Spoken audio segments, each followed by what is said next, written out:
Assalamualaikum warahmatullahi wabarakatuh. Waalaikumsalam warahmatullahi wabarakatuh. Selamat siang Bapak Ibu, salam sejahtera untuk kita semua. Sebelum kita memulai acara pada siang hari ini, kalau saya bilang salam guru penggerak, jawabnya tergerak, bergerak, menggerakkan. Saya cek dulu. Salam guru penggerak, tergerak, bergerak, menggerakkan.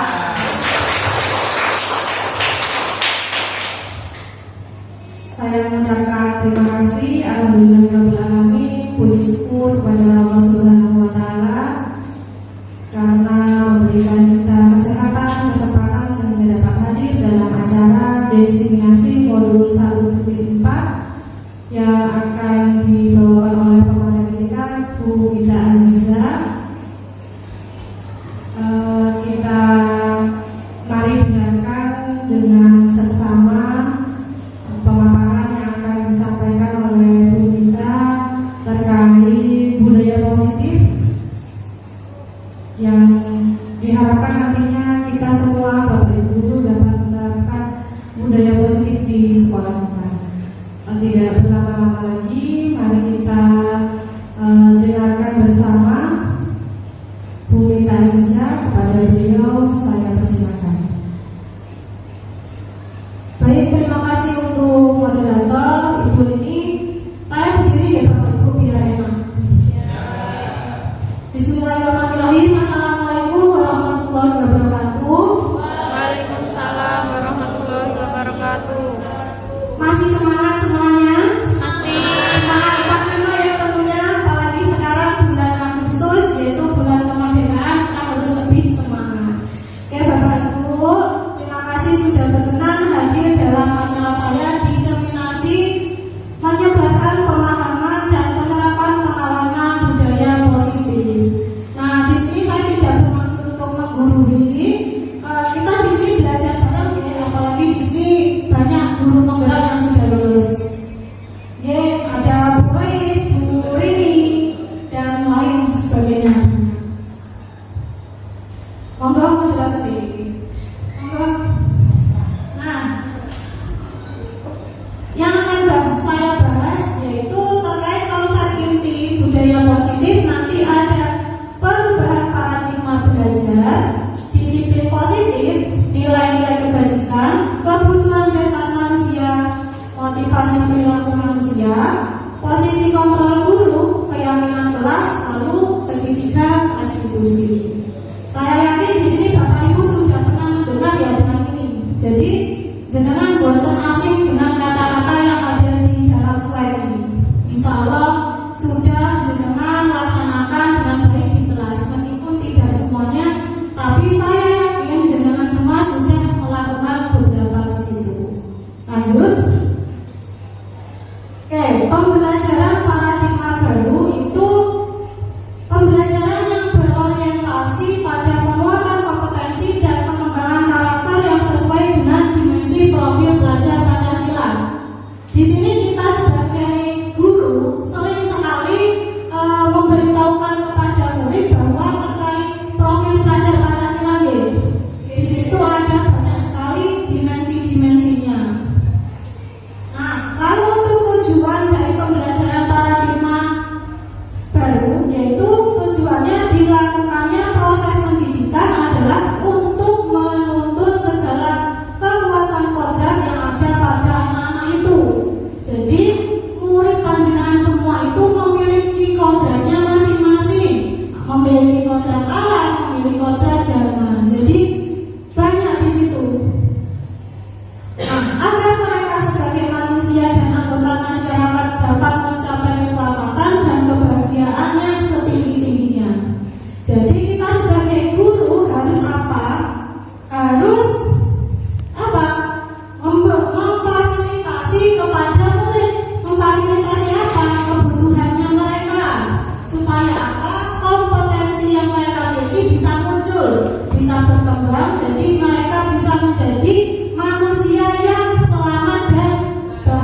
bahagia.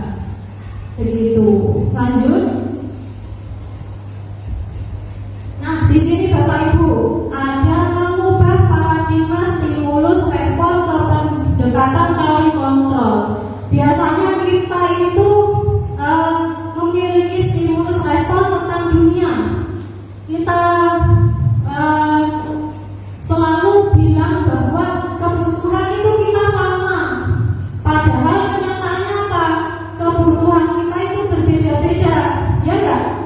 Salah satu contoh kecilnya, misalkan Bu Rini sama Pak Davi kebutuhannya beda.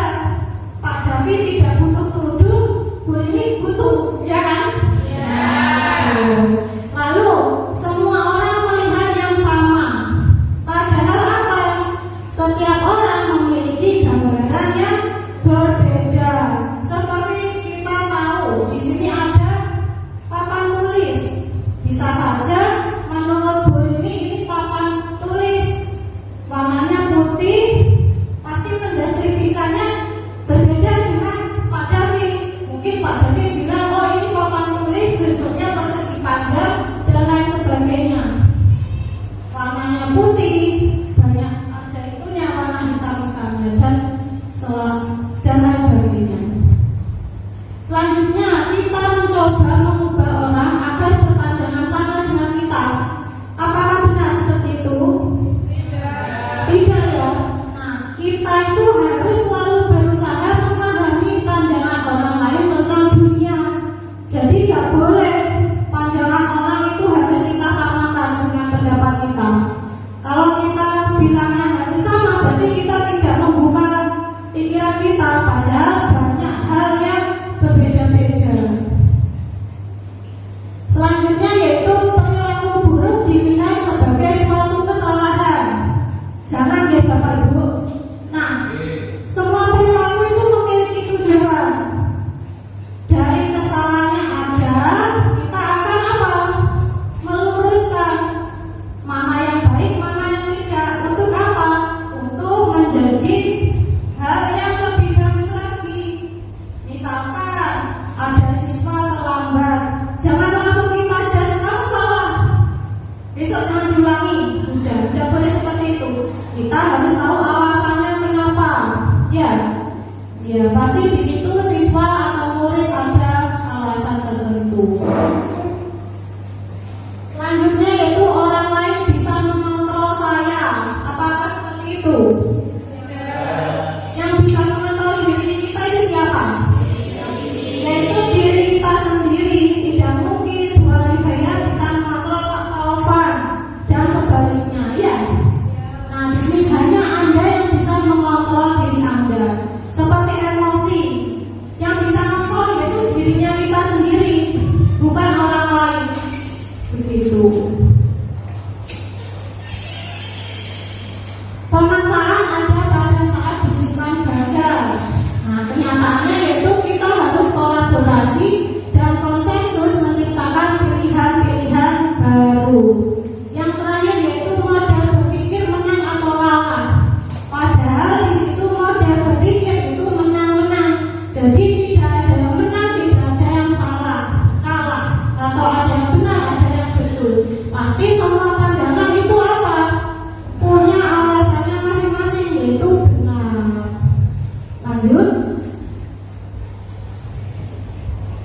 Nah, kita masuk dalam disiplin positif.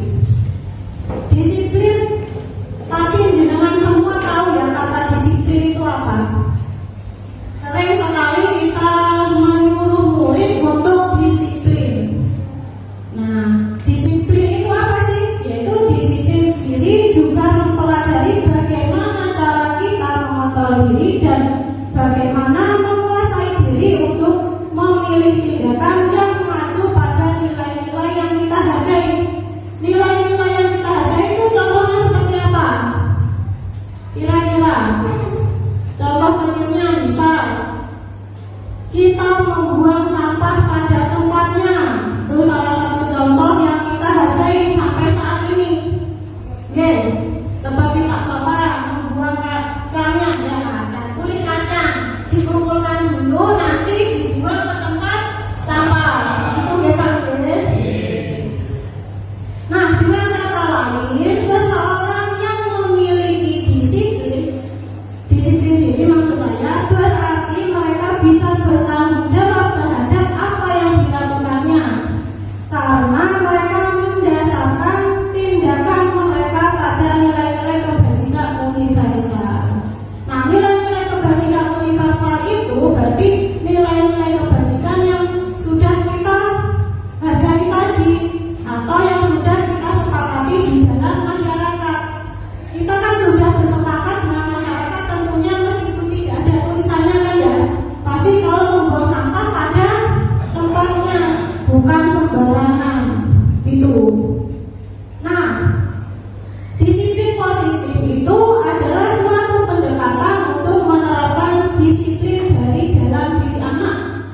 Gitu.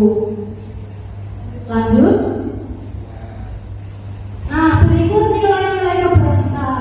Nilai kebajikan merupakan hal kunci yang perlu diajarkan kepada murid-murid kita. Untuk profil belajar Pancasila di sini kita sebagai guru mengenalkan harus berakhlak mulia, berkebinekaan global, mandiri, bergotong royong, bernalar kritis dan kreatif. Benar ya Bapak, Ibu? Nah, lalu untuk IBO Primary Years Program atau PYP, sikap murid itu harus toleransi, harus saling menghargai. Berarti di sini ada rasa hormat terhadap guru, integritas, mandiri, menghargai, antusias, empati, memiliki rasa ingin tahu yang tinggi, kreativitas, kerjasama, percaya diri dan komitmen. Sedangkan the seven essential virtues atau dari building moral intelligence, yaitu Michael Borba, terdapat murid itu harus memiliki rasa empati, suara hati, kontrol diri, rasa hormat, memiliki kebaikan, memiliki toleransi, dan memiliki keadilan. Gitu. Jadi nilai-nilai kebajikan ini yang harus kita ajarkan kepada murid supaya apa? Supaya murid merasa apa dirinya? Nantinya pada masyarakat mereka akan selamat dan bahagia seperti yang tadi itu. Lanjut. Di sini ada kebutuhan dasar manusia.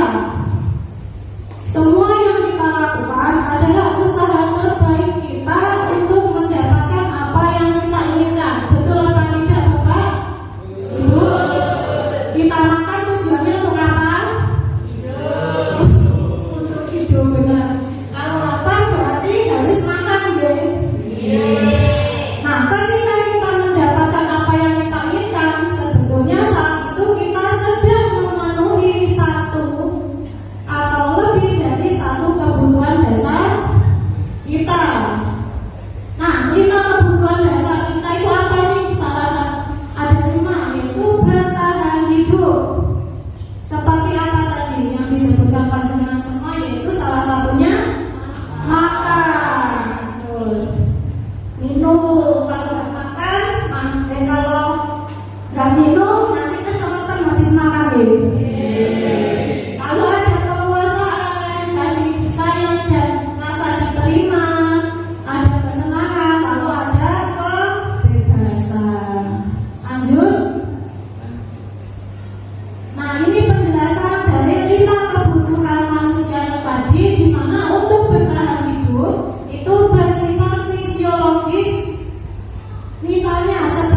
Lanjut.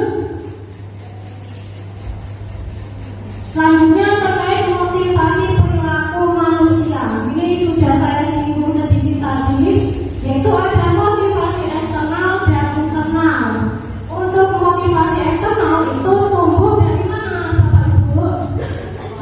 Dari luar. Berarti bisa dari siapa? Teman, keluarga, guru, suami, semuanya ya. Pokoknya yang dari luar.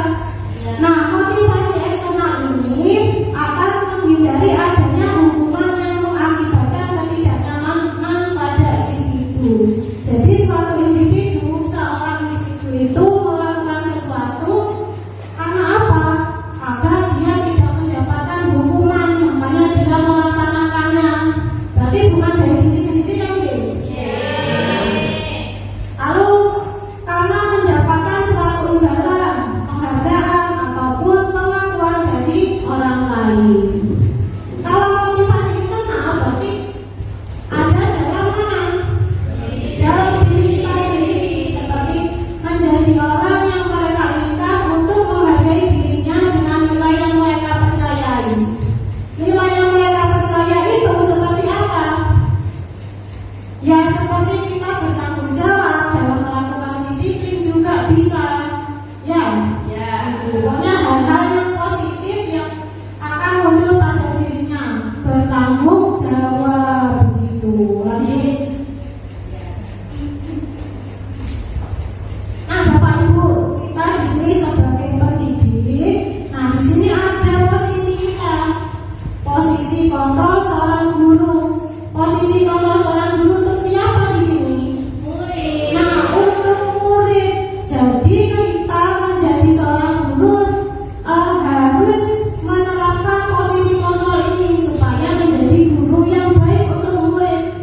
Di sini ada posisi kontrol sebagai penghukum, membuat rasa bersalah, terus menjadi teman untuk murid, menjadi pemantau dan menjadi manajer. Lanjut. Bapak Ibu, pada kontrol itu pasti ada suatu miskonsepsinya. Miskonsepsi yang dimaksud yaitu ada kesalahpahaman. Di sini guru dapat mengontrol murid. Apakah benar kita bisa mengontrol murid? Tidak ya Bapak Ibu. Seperti yang awal tadi yang sudah kita sampaikan pada stimulus respon, bahwa kita itu tidak bisa mengontrol suatu individu, ya. Yang bisa mengontrol diri kita yaitu diri kita sendiri. Nah, makanya guru itu tidak dapat mengontrol murid. Jadi kalau mau memberikan saran kepada murid yang baik-baik, nggak usah sampai ngoyo banget, nggak apa-apa. Soalnya kita sebagai guru tidak dapat mengontrol murid begitu. Lalu guru dapat memberikan penguatan positif, efektif dan bermanfaat.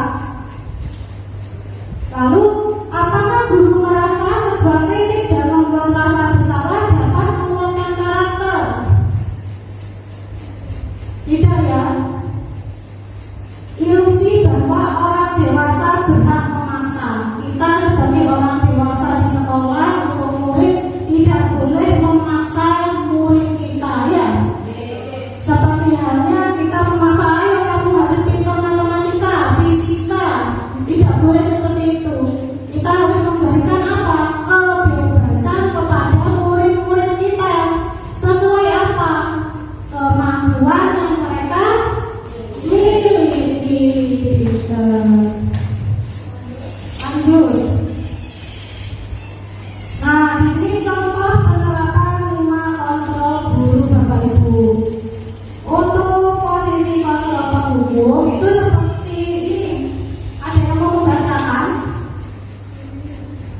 Ada yang mau membacakan? Mungkin Pak Davi, tolong bacakan yang posisi kontrol sebagai penghukum.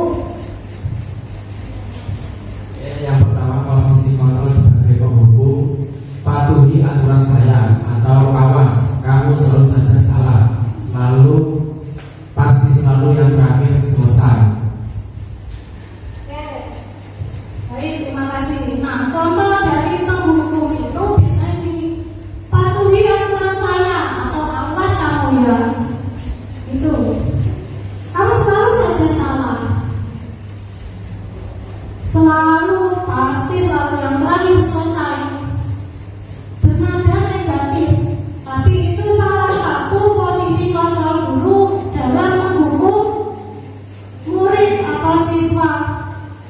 Dalam menghukum, kita sebagai guru tidak boleh melakukan hal seperti ini sebenarnya. Namun ada kalanya kita memang harus melakukan hal seperti ini supaya siswa paham. Yang awalnya sudah siswa sudah dikandani, kalau bahasa Jawa ditandani awang-awang tapi kok pancen lain, nggak apa-apa kita gunakan pada posisi kontrol penghukum. Lalu selanjutnya pembuat merasa bersalah. Ada yang mau membacakan? Bu Diana.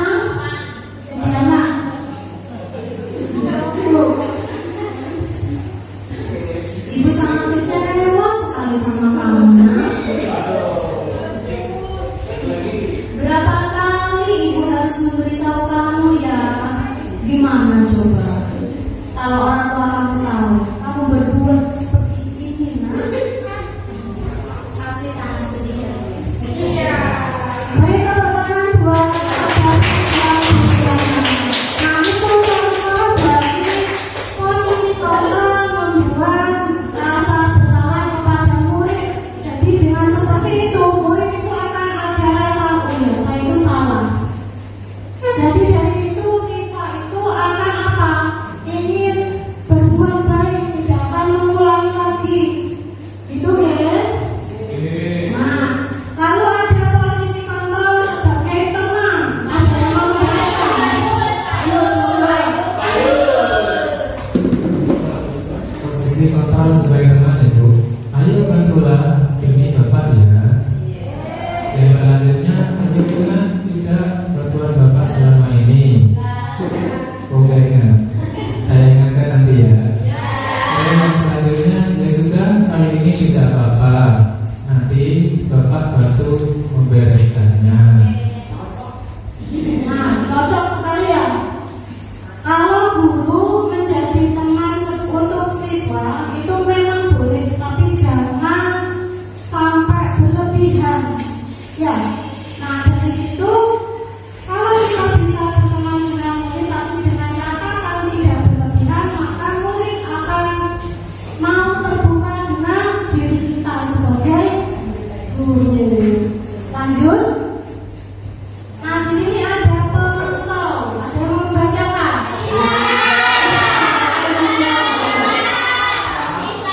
Bisa monggo minta tolong bacakan posisi kontrol sebagai pemantau.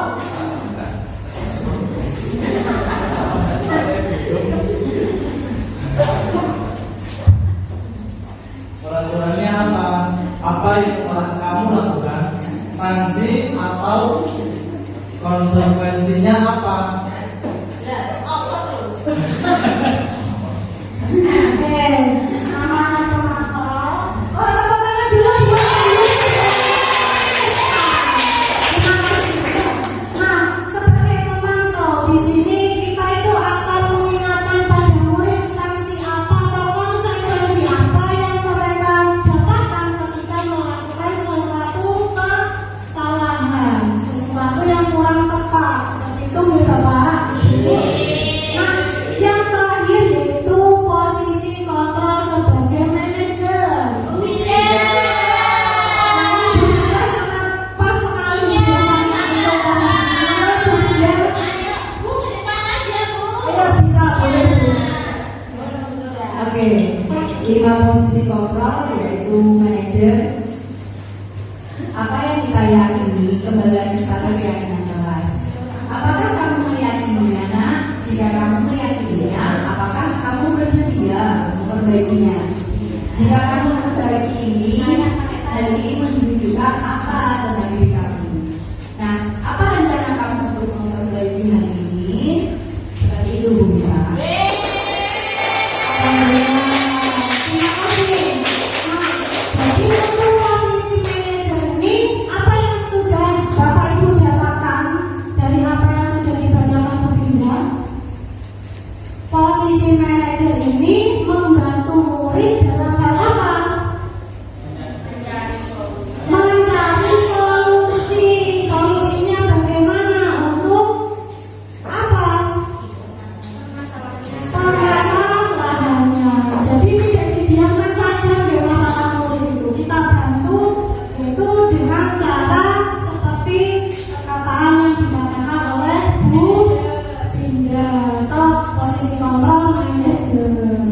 Lanjut, Bu Alifia. Nah, Bapak Ibu di sini ada tebak-tebakan. Posisi kontrol apakah aku? Terlambat lagi. Kamu selalu datang terlambat. Kapan bisa datang tepat waktu? Kira-kira apa di sini? Bu Alifia coba. Terima kasih atas waktunya. Menurut saya ini pada posisi kontrol penghukum. Oke. Coba ada yang lain selain penghukum mungkin. Kemudian Coba kita lanjut, kita lihat jawabannya. Oh, ternyata pembuat merasa bersalah. Apa ya, Bu? Kita lanjut lagi. Ayo kita ulang kembali. Kenapa alasan untuk membuat rasa bersalah? Kira-kira apa? Karena apa? Ada judgement. Judgement apa? Kapan kamu bisa datang tepat waktu? Nah, oh iya, aku terlambat terus. Ya, berarti kalau seperti ini saya harus berubah. Nah, seperti itu. Lanjut, ayo. Posisi kontrol apakah aku? Adik, kamu ini bagaimana ya? Kamu sudah berjanji dengan ibu tidak akan terlambat lagi. Kamu kenapa ya senang sekali mengecewakan ibu? Ibu benar-benar kecewa sekali. Kira-kira apa? Pak Topan, coba.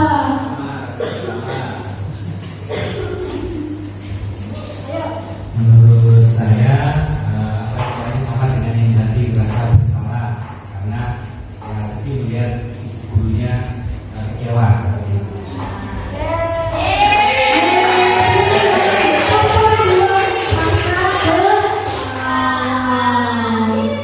Alhamdulillah, berarti insya Allah sudah paham semua ya Bapak Ibu semua ya.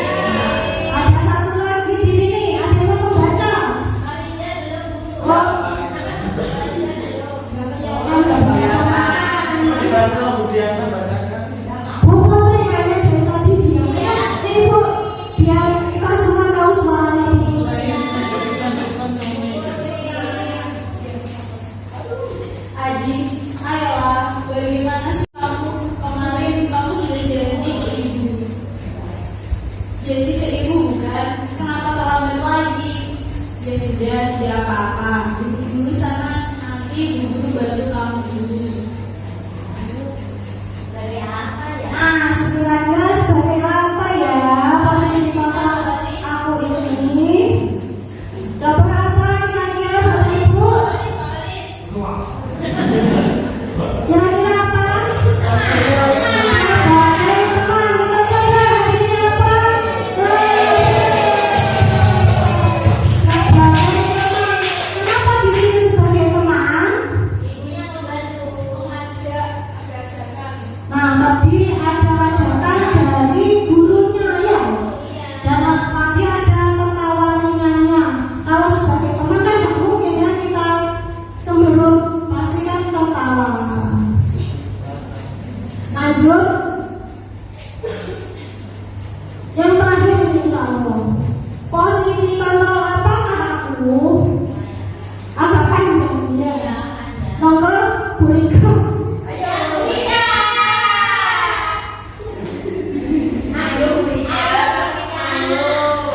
Monggo Bu Martina. Adik, tahukah kamu jam berapa kita memulai?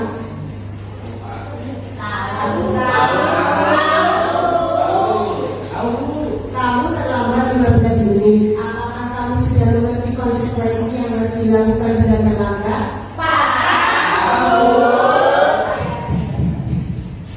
Ya benar. Nanti pada saat jam istirahat kamu harus masuk untuk menyelesaikan. Saatnya jam 10 dimulai. It's time to begin the 10 buzzer.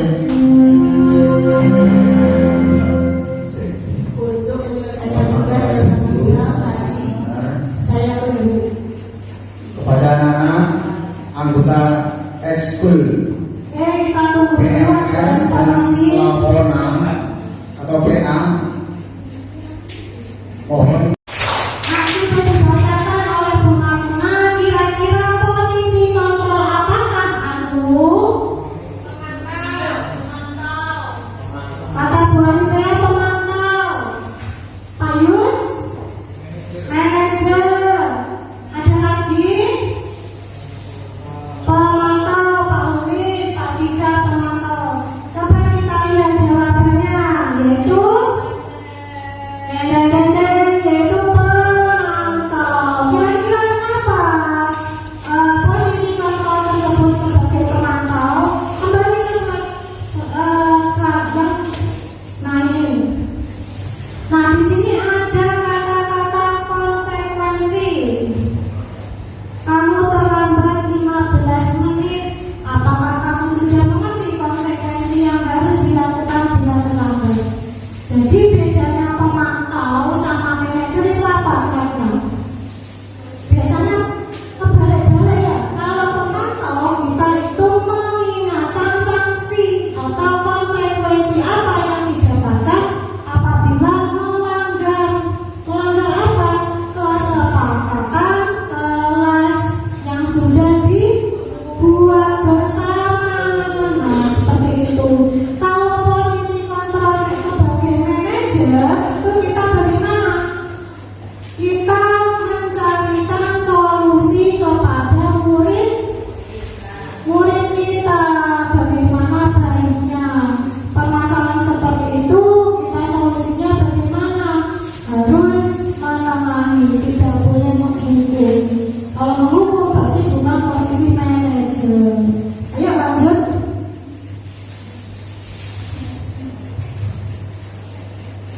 Keyakinan kelas. Nah, mengapa keyakinan kelas bukan peraturan kelas? Kalau dulu kan saya sebelum menjadi calon guru penggerak ini tahunya peraturan kelas nih Bapak Ibu. Nah, sekarang setelah saya mengenal atau pendidikan calon guru penggerak ini, saya mengenal ada keyakinan kelas. Kira-kira kenapa keyakinan kelas bukan peraturan kelas? Ada yang bisa membantu menjawab? Oke, bentar, Bu Finda. Kita di sini belajar bersama, jadi tidak boleh takut, tidak ada salah, tidak ada benar, seperti yang tadi stimulus respon. Baik Bu Dika, terima kasih. Kalau peraturan kelas itu sebenarnya kayak yang harus dan wajib untuk dilaksanakan. Dan biasanya kayak militer militer. Ya, kalau keyakinan kelas seperti lebih luas dan fleksibel itu sih menurut saya. Mungkin nanti bisa dikoreksi. Terima kasih Bu Dika. Tepuk tangan buat Finda. Kalau peraturan kelas itu Bu Dika rasanya kayak serem, ya, kayak militer, harus selalu diangkat. Nah, kalau keyakinan kelas itu kan dibuat bersama-sama kan, geng? Bersama untuk dilaksanakan. Kalau peraturan kelas itu kesannya kayak kita tidak membuat bersama, langsung ada jadi dilaksanakan, tidak dibuat secara bersama. Nah, maka dari itu enaknya emang keyakinan kelas karena dibuat bersama-sama secara universal. Nah, keyakinan kelas ini karena dengan sebuah keyakinan seseorang akan lebih memotivasi seseorang dari dalam serta lebih tergerak dan bersemangat untuk menjalankan keyakinan daripada hanya sekedar mengikuti serangkaian peraturan tertulis tanpa makna. Seperti halnya tadi peraturan kelas dibuat tidak berdasarkan kesepakatan bersama, namun peraturan yang tertulis langsung jadi dan tidak bermakna bagi peserta didik kita atau kita sebagai guru. Itu lanjut. Nah, keyakinan kelas ini bersifat lebih abstrak Bapak Ibu daripada peraturan. Nah,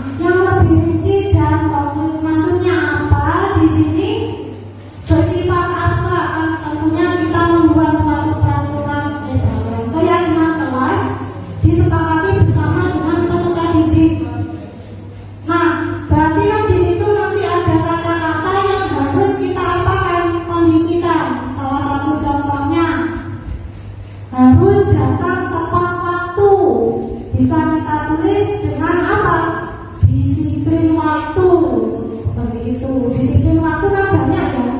Atau dengan kata disiplin di situ secara keseluruhan banyak, bisa disiplin waktu, disiplin dalam hal banyak hal ya. Lalu keyakinan kelas berupa pernyataan universal. Maksudnya apa? Pernyataan yang disepakati dalam masyarakat secara luas. Benar apa yang dikatakan oleh Bu Ais. Nah, bisa dipahami bersama atau peraturan yang memang sudah dikenal oleh kita, yang sudah kita hargai, yang tadi itu ya. Lalu pernyataan keyakinan kelas senantiasa dibuat dalam bentuk positif. Benar apa tidak Bapak Ibu? Iya. Pasti kata-katanya positif.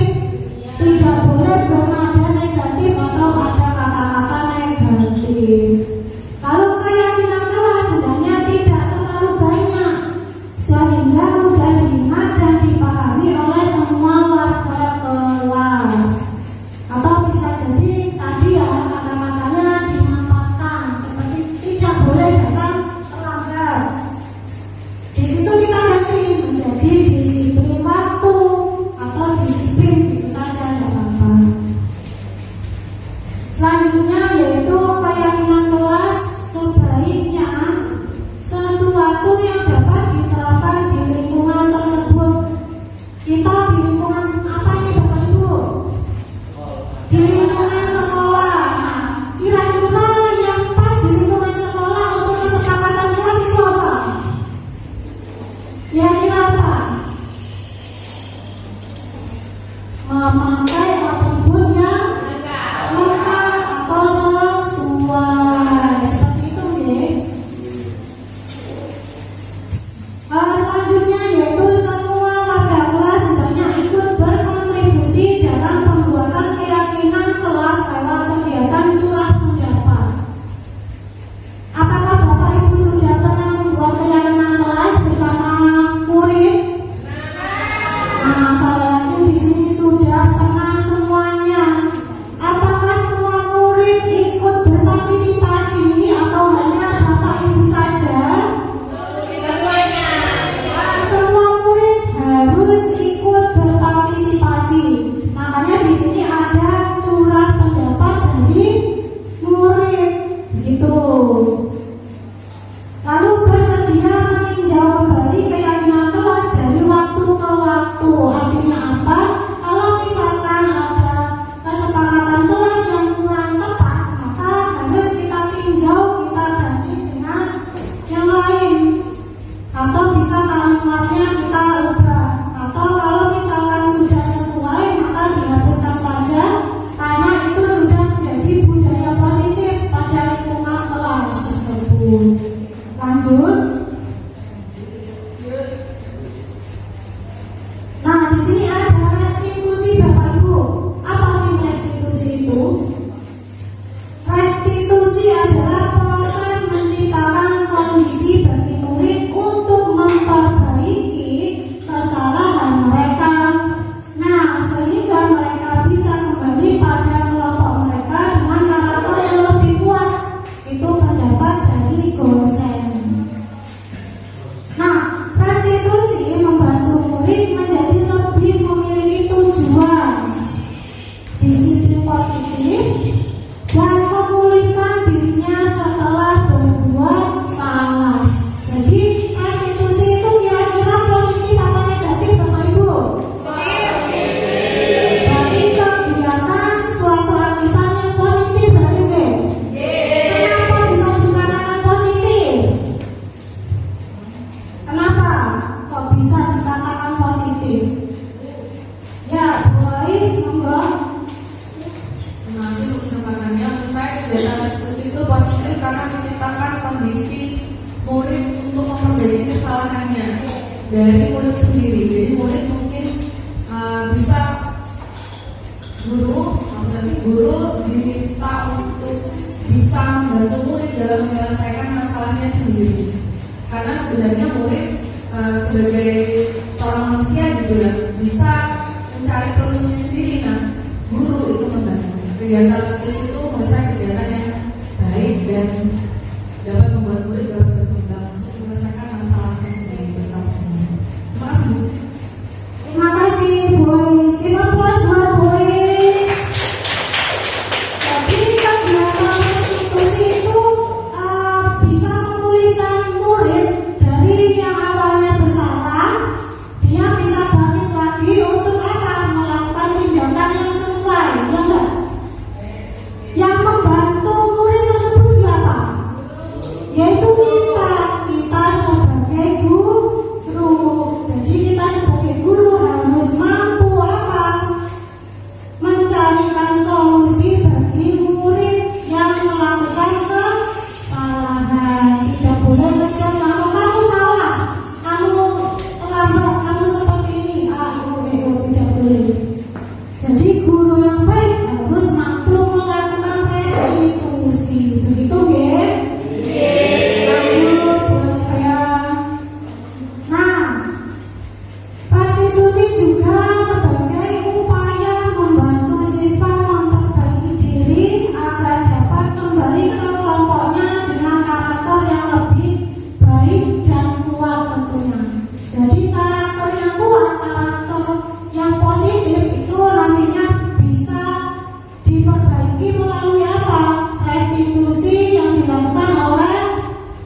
habis itu kita menstabilkan diri dari murid.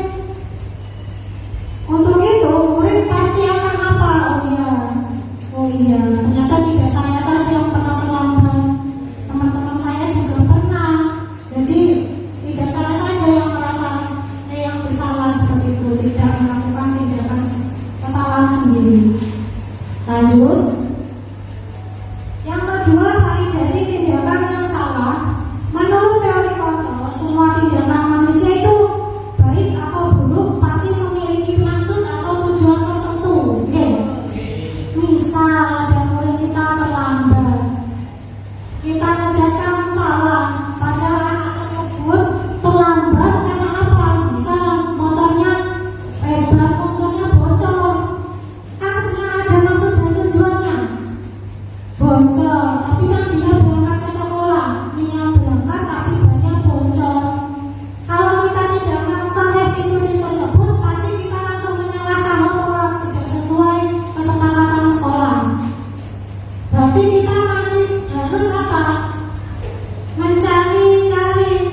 Oh, kita sebagai guru yang baik harus bagaimana? Tidak langsung ngejat siswa. Ya, contohnya seperti ini. Padahal kamu bisa melakukan yang lebih buruk dari ini ya, tapi kamu tidak melakukannya.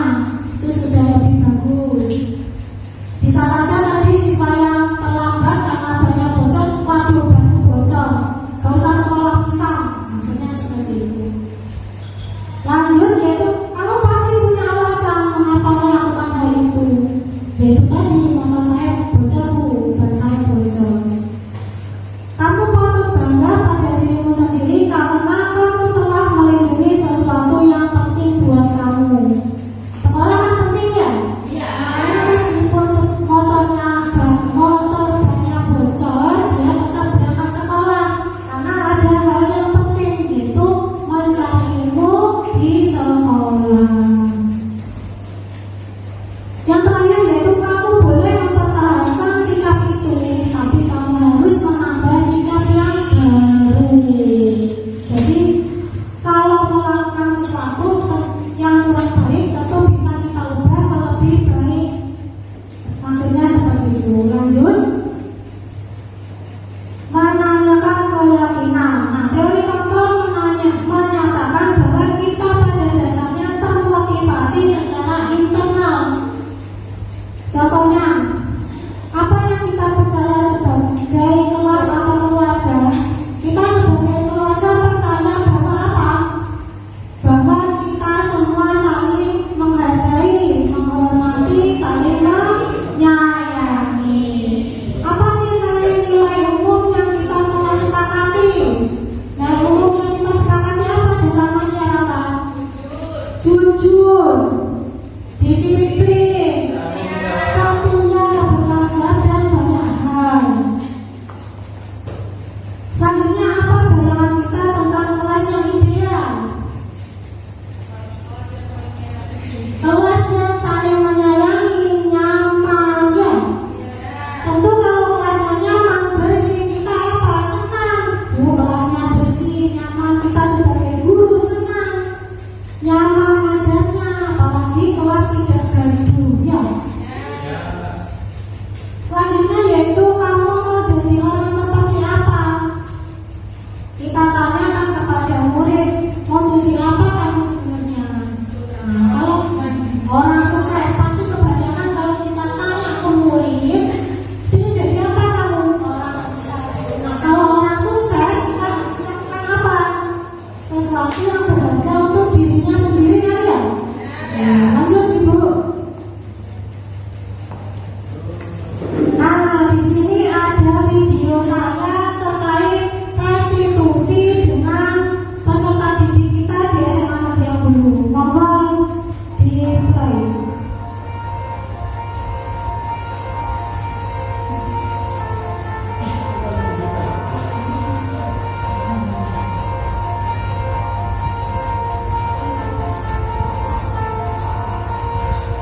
Nah, stop. Pada skenario kasus pertama ini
Oke, sebelumnya Assalamualaikum warahmatullahi wabarakatuh.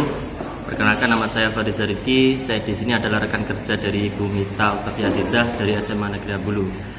Setelah saya mengikuti desiminasi yang dilakukan oleh Ibu Mita, ada banyak hal yang bisa saya dapatkan. Salah satunya adalah berkaitan dengan pemberian perlakuan kepada siswa, di mana tadi Bu Mita menjelaskan tentang 5 posisi kontrol guru terhadap siswa. Ada yang bertindak sebagai penghukum, memberi merasa bersalah itu, kemudian teman, dan salah satunya adalah manajer. Dan yang paling bagus dan untuk diterapkan kepada siswa adalah di posisi sebagai manajer, bukan sebagai penghukum atau sebagai teman, yaitu sebagai manajer itu yang lebih baik diterapkan kepada siswa. Itu yang pertama. Kemudian kaitannya dengan bagaimana perlakuannya, saya mengenal juga istilah restitusi. Ini pertama kali saya baru dengar istilah restitusi, di mana perlakuan siswa itu tidak hanya didorong untuk memberikan hukuman saja, tapi lebih ke solusi yang diberikan. Jadi fokusnya itu bukan kepada problem, tapi kepada solusinya gitu. Ya, itu dari sekian banyak hal yang bisa saya dapatkan dari desiminasi yang tadi Bu Mita lakukan, dan saya sangat senang mengikuti desiminasi ini. Ilmu bermanfaat juga dan hal lain sebagainya. Mungkin itu saja yang dapat saya sampaikan. Wassalamualaikum warahmatullahi wabarakatuh. Assalamualaikum warahmatullahi wabarakatuh. Saya Ibu Binda Maya Puspita, rekan dari Ibu Mita dari SMA Negeri Ambulu. Setelah saya mengikuti kegiatan desiminasi budaya positif di sekolah, saya lebih memahami bagaimana pembuatan sebuah keyakinan kelas bersama murid-murid saya, di mana dalam lingkungan kelas tersebut bagaimana untuk terciptanya budaya positif yang kita inginkan bersama dengan anak-anak. Itu saja dari saya. Terima kasih. Semangat terus Bu Mita dalam mengikuti pendidikan guru penggerak. Terima kasih. Wassalamualaikum warahmatullahi wabarakatuh.